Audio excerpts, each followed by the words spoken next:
What's up, YouTube? Today we're going to be looking at the Open Great League once again, and the team we're taking a look at today is Tinkaton, Ludicolo, and Altaria. Now, of course, the main focus of today's video is going to be that Ludicolo, because Ludicolo got double buffed this season with both Astonish and Weather Ball Water. So now opting for Astonish, Weather Ball Water, and Leaf Storm.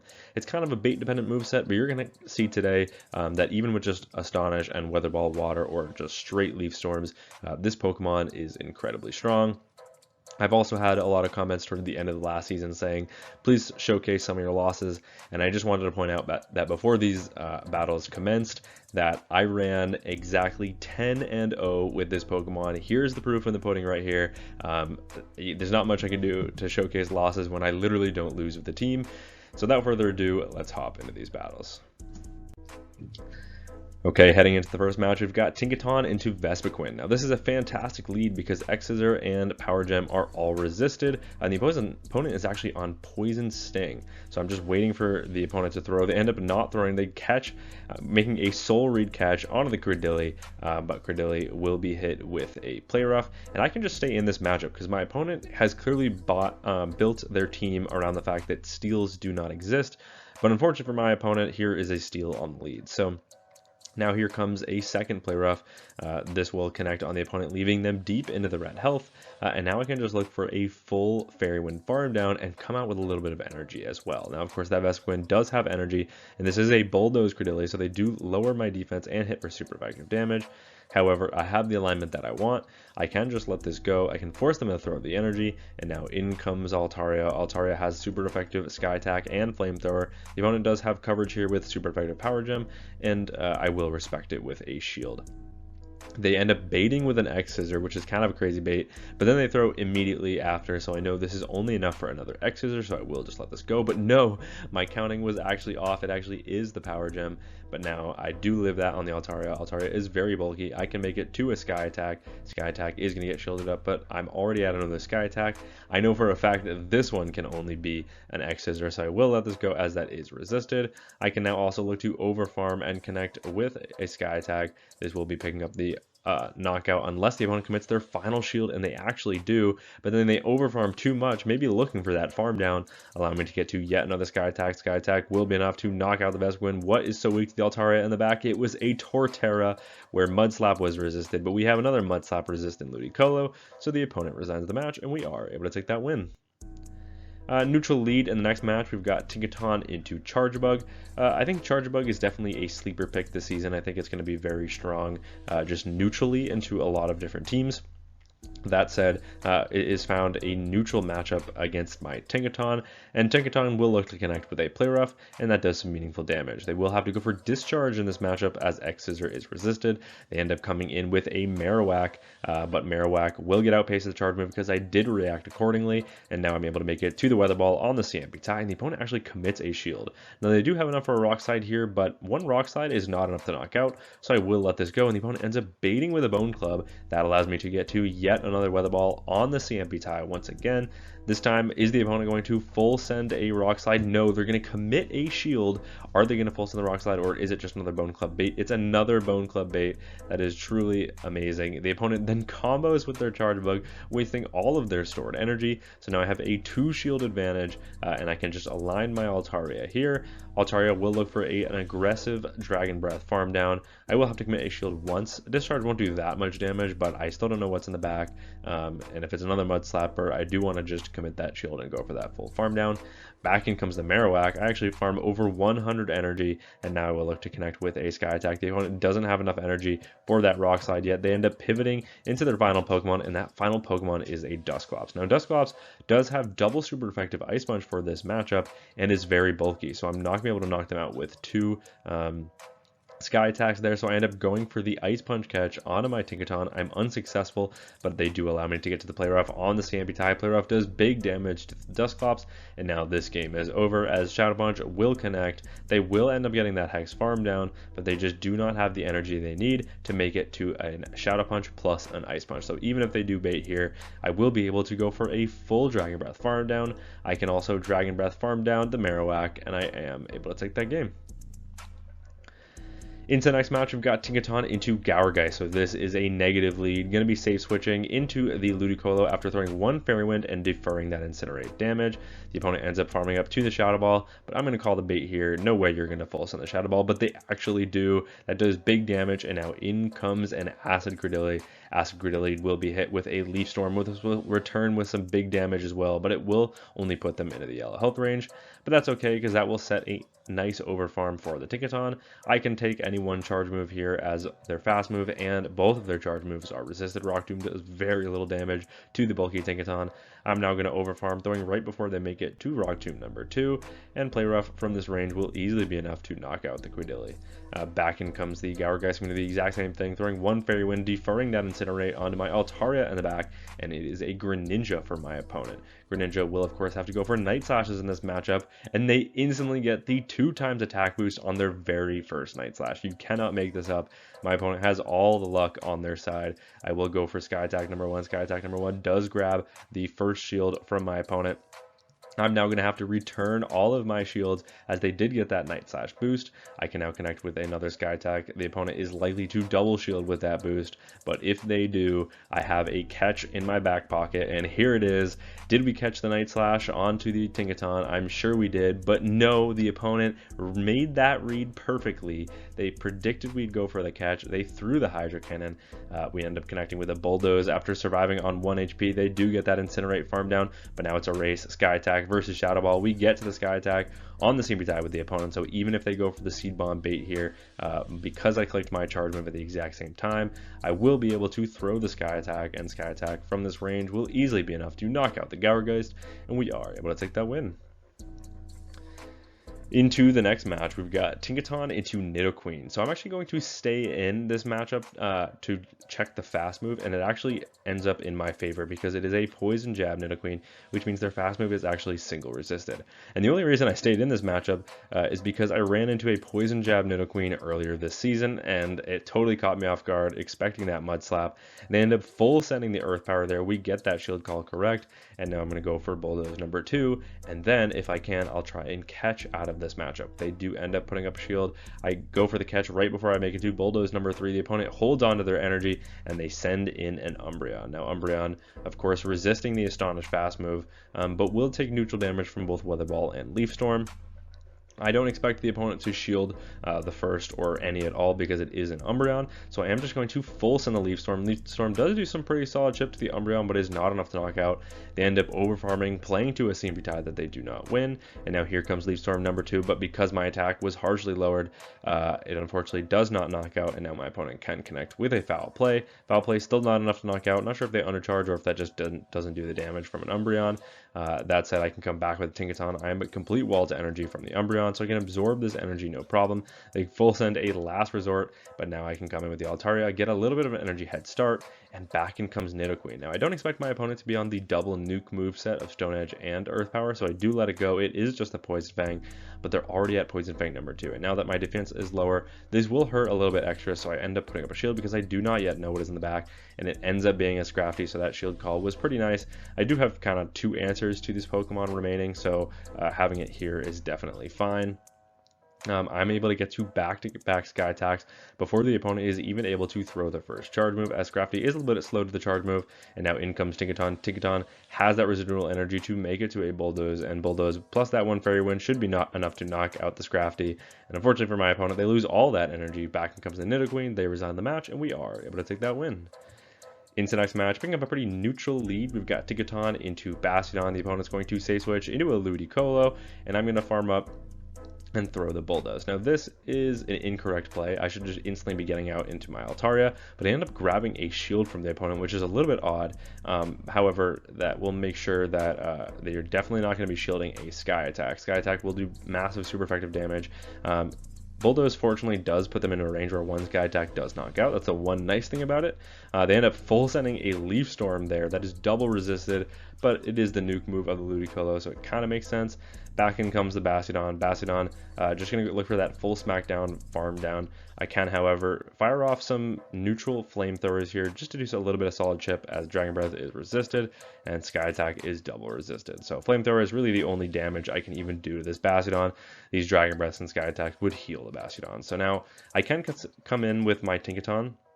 I will have to respect a Flamethrower here, but I'm fine committing that shield because they've already committed a shield as well. And then they expose that their final Pokemon is a Gourgeist in the back. So even though my charge moves are completely walled here, my fast move is hitting for massive super effective damage. They actually full send a Shadow Ball as well, and now I'm not running Ice Beam here, but having that Leaf Storm for coverage does end up grabbing a shield from the opponent.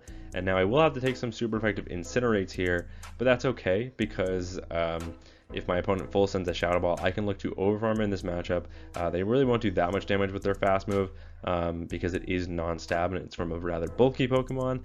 That said, they try and go for a catch of the Seed Bomb onto the Bastiodon. They're unsuccessful, or sorry, of the Play Rough onto the Bastiodon, and they're unsuccessful. That allows me to get to back-to-back Bulldozes, throwing on the Stampy Tie. Bulldoze picks up the knockout on the Bastiodon. Now I'm looking to overfarm in this matchup, and even though a Bulldoze would probably be enough to knock out despite its resistance from this range, I full send the Play Rough. Play Rough knocks out the Gourgeist, and we are able to take that win. And that is the first 5-0 set with this team. And now hopping into the next set, we've got Tinkaton into Corviknight. So another terrible lead for the Tinkaton. And honestly, my Safe Switch doesn't do too great against Corviknight either, as they have super effective Air Cutters and they can get there by throwing right away on good timing. Air Cutter does connect. It's not a great charge move, so we can live that fairly comfortably. And now in comes Florges. I'm just going to be full sending this Leaf Storm here, because if the opponent wants to throw energy and then put up a shield in the mid game where they already have switch advantage, that is a fantastic spot for me to be in. And they do end up getting that shield. They go for the Trailblaze. That will allow them to get a full Fairy Wind farm down, but not before I am able to make it to a Weather Ball. That is good matchup knowledge to know, though, that you could bait a Weather Ball, and if you grab that shield, full send a Leaf Storm, and potentially grab 2 shields in the mid game. That said, I can now come in with my Tinkaton. Tinkaton will have to absorb some neutral Chilling Waters here. The opponent will lower my attack for a second time with the second Chilling Water. But that's okay, I can live this. I'm not worried about their fast move pressure here, so I will just look to overfarm in this matchup and now pick up the knockout with the Play Rough. Play Rough from this range, despite my 2 times lowering of the attack, is still enough to knock out the Florges, and now in comes Altaria. Altaria will look to connect with some Flamethrowers against that Corviknight, but not before the opponent comes in with a Furret. Furret will grab the first shield of the match from my side with a Swift. I tried to throw right before they get to Swift number 2, but I end up throwing on the Stampy Tie. However, that is okay because the opponent really has no reason to overfarm in this matchup just yet, because the switch timer is not yet up, and they're definitely not going to be going for Trailblazes. One Sky Attack is not enough to knock out here. I'm looking for the full farm down. I can't quite get it, so I go for a Swift catch onto my Tinkaton, and we do get it. That is absolutely massive. It's not enough to knock out. Back in comes Corviknight, but Corviknight will be hit with a single resisted Bulldoze. I have to pray that this lowers the opponent's defense, and it does, which is huge because now one super effective Flamethrower will be enough to knock out the Corviknight. I have to call a Air Cutter bait here. I know it's not enough to knock out, and their fast move is double resisted, so I can let that go. Air Cutter does do very little damage to Altaria. Flamethrower will grab that final shield from the opponent. Can I make it to Flamethrower number 2? Yes, I can. That is absolutely huge. Is this enough to knock out the Corviknight? Yes, it is with that defense drop, and now we can Dragon Breath, farm down the Furret, and we are able to take that win. What a crazy matchup. Into the next matchup, we've got Tinkaton into Scizor, so cannot catch a break on the lead here. Going to be safe switching into the Ludicolo, and this is a matchup where resisting the Bullet Punch and having neutral coverage with Weather Ball is really, really nice. Going for that Weather Ball immediately is actually good timing, and then the opponent comes in with a Greninja.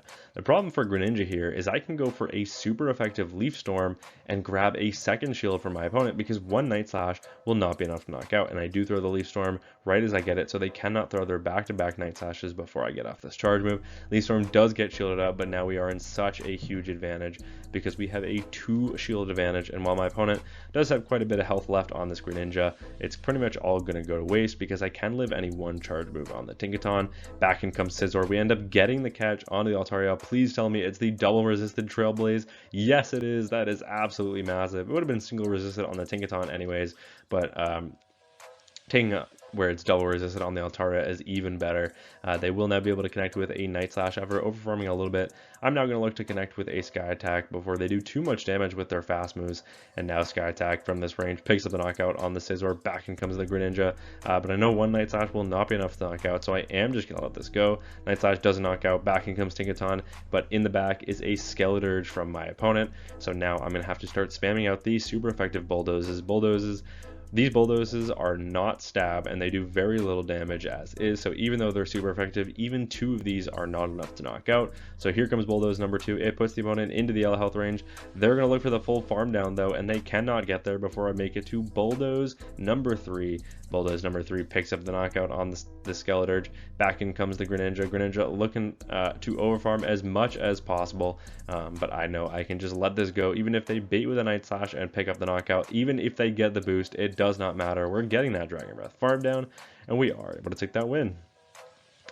Into the next match, we've got a Morgrem on the lead for my opponent, which is a very cool pick. They end up safe switching into a Morpeko, but Morpeko will be hit with a super effective Bulldoze as they are 1 turn behind. So my opponent has completely forgotten about the fact that regular fairy types do exist, and that is trouble for both of these dark type Pokemon. I then come in with my Altaria as my opponent has committed 1 shield, and I know I can live 1 Aura Sphere, so even though they will be able to outpace the Altaria and throw these back-to-back Aura Spheres, I can now shield up the second, and then look to overfarm and pick up the knockout with a Sky Attack. Morpeko is of course very glassy, so even a resisted Sky Attack from this range will be enough to knock out. I throw right before they make it to the Psychic Fangs, because even a Psychic Fangs from this HP would be enough to knock out. Back in comes the Morgrem. Morgrem looking for that Sucker Punch farm down, but they're not going to get it before I make it to Sky Attack number 2. Sky Attack will end up putting the opponent nearly at half HP, and now I have the alignment that I need. In comes a Talonflame in the back. Fortunately, we respond very quickly, and the opponent ends up throwing an alignment, allowing an entire Astonish in for free, which is absolutely massive, because now, even though they go for that Flame Charge, I'm going to be able to make it to back-to-back Weather Ball Waters before my opponent can make it to a second charge move. So here comes Weather Ball Water number 1, here comes Weather Ball Water number 2. This is stab damage, but is it enough to knock out the non-Shadow Talonflame? Yes, it is. That does huge damage. The opponent instantly resigns the match, and we are able to take that win. Into the next matchup, picking up another bad lead for the Tinkaton. Going to be safe switching into the Ludicolo here, and I'm going to go for that Weather Ball right away, but the opponent makes a really nice catch onto the Azumarill where Weather Ball Water is resisted, and unfortunately for me, that puts me quite a bit behind in this matchup. I know 1 Leaf Storm is probably not enough to knock out from full HP, so maybe it's a little bit of a saving grace. They will end up full sending that Play Rough there, but now I can look to overfarm and connect with a super effective Leaf Storm. These Astonishes have definitely put them in range where a super effective Leaf Storm will be enough to knock out. So the opponent does commit the shield. I'm able to make it to Leaf Storm number 2. Is the opponent really willing to double shield in this matchup? No, we end up getting a full Astonish farm down. Maybe they were watching for the catch. I know they had the energy, but I mean, we would have been able to flip switch anyways if we committed the shield, which is really, really nice for me. They end up coming with a Ludicolo of their own, but unfortunately for me, I'm not able to make it to a neutral Leaf Storm, so I'm forced to settle for a double resisted Weather Ball with my attack already lowered. That does very little damage, but now in comes Tinkaton because I need to align my Altaria to their lead. So now Weather Ball will connect. That does some okay chip, but not enough to knock out. And I know I can live a second Weather Ball here, and then it's the Altaria show because I resist all of the charge moves of both of these Pokemon. So in comes the Altaria. They're staying in this matchup, so now I'm worried that this Ludicolo is actually running Ice Beam. So I'm actually going to full send a Sky Attack here. The opponent is now going to be firing off some energy, so I will respect this with the shield, because if they're staying in and throwing energy, maybe they are running that Ice Beam. They end up just going for the Weather Ball, and then they don't even farm up to a potential Ice Beam here. So at this point, I am just going to let this go. Weather Ball Water is resisted, so now I'm just going to look for the farm down. Can't quite get it before they make it to another Weather Ball, so I am forced to throw the Sky Attack. Sky Attack does pick up the knockout. Back in comes Ninetales. I look for the catch onto the Tinkaton, going for that CMP sack swap, but unfortunately I'm unsuccessful. However, that means I will be able to connect with a super effective Bulldoze, and this also forces the opponent to throw their energy as I would make it to a second. So Weather Ball does pick up the knockout, but I should be able to make it to a Sky Attack before the opponent can double up. So Sky Attack from this range will be enough to knock out the Ninetales, and we are able to take that win. Into the next match, we've got Tinkaton into Wigglytuff. So a good lead finally for the Tinkaton. and the opponent will be safe switching into a Ludicolo. And this is a matchup where, once again, I end up throwing that Bulldoze. What you should do is throw 6 Fairy Winds and then pivot into the Altaria, where all the charge moves are resisted. I don't think I ever ran into an Ice Beam Ludicolo in these matchups, but it is possible for Ludicolo to run this, so it might be some interesting tech potentially later on in the season if most people are expecting that Leaf Storm coverage. However, that Leaf Storm coverage is really nice into the water Pokemon that we've been seeing. Back in comes a Wigglytuff, but Wigglytuff will be met with a Sky Attack from the Altaria, trying to burn that Switch Timer so that I can get out into my Tinkaton, taking these resisted charms, and finally, I am able to do so. They will look to connect with a charge move here. It is going to be that Icy Wind lowering my attack, but now I can look to overfarm in this matchup and connect with a Play Rough. Play Rough from this range, probably not enough to knock out the Wigglytuff, especially with that Icy Wind debuff. It puts them deep into the red health range, and they actually will make it to one final charge move on 1 HP. This should be only enough for the Swift, so we know he can live that very comfortably. And in the back is a Jellicent. So I am throwing a single debuff to move here at the Jellicent, but any chip is good chip because we have an Astonish user in the back with a 2 shield advantage against a Ghost type. So this game is already over. I have to keep in mind that I think they do have energy left on their other Pokemon, so even though I know this is enough for another Shadow Ball, I'm actually going to let this go because I'm more worried about a Leaf Storm from their Ludicolo. So now I'm going to look for that full farm down. They do have both Pokemon remaining. Back in comes their Ludicolo, but I'm going to force them to throw that Leaf Storm as Weather Ball is double resistant. And if they go for it, Ludicolo is going to live it on 1 HP. That is absolutely massive. Leaf Storm grabs that final shield from my opponent, and now in comes the Altaria. Altaria can just commit a shield right back. I know Weather Ball is resisted and probably wouldn't knock out, but I know I can outpace the opponent, make it to a Sky Attack, and Sky Attack from this range will easily be enough to knock out the Ludicolo. The opponent has had enough of this Altaria. They force close their app, which means we are going to take the win after the Dragon Breath farm down of the Wigglytuff, and that is a second 5-0 set with this Ludicolo team. So yeah, this team was so much fun, mainly because I couldn't stop winning with it. I literally never lost with this team because I ended up switching to another team just for content creator reasons. So you can expect a Incinerate Gourgeist video coming next. But yeah, Ludicolo is truly amazing for me. I highly recommend this Pokemon. The core between Ludicolo and Tinkaton is really strong. Corviknight is something that kind of breaks that. That said, you saw that Air Cutter was not enough to not two-shot. So even if they get the boost, I bet Ludicolo holds on or hangs on if you have decent IVs. And you do have neutral Astonishes and Weather Ball. So it's not a terrible matchup for the Ludicolo, but it can get a little bit awkward. That said, if there's one in the back that pivots into your Tinkaton, definitely you come in with the Altaria because you resist that Sand Attack and you have that super effective Flamethrower. But yeah, Ludicolo, awesome for me on day number 2 and so much fun, so many wins. But yeah, before I wrap up this video, I do want to say thank you to the expert trainer members on this channel: Benny Hemlock, Dr. Green Mustache, Perry G, Blue Nation, Peter Rushworth, Jompus Clips, Sons of Code, Soma Patil, Immortal Bart, and Pokemonty16, as well as an extra special thank you to the legend trainer members on this channel: Andrew Pitten, Musachu, Speedster, Fast Indie Boss, CD Slaska, Star Bonsai, and Eliana. As always, thank you so much for watching, and until next time, peace!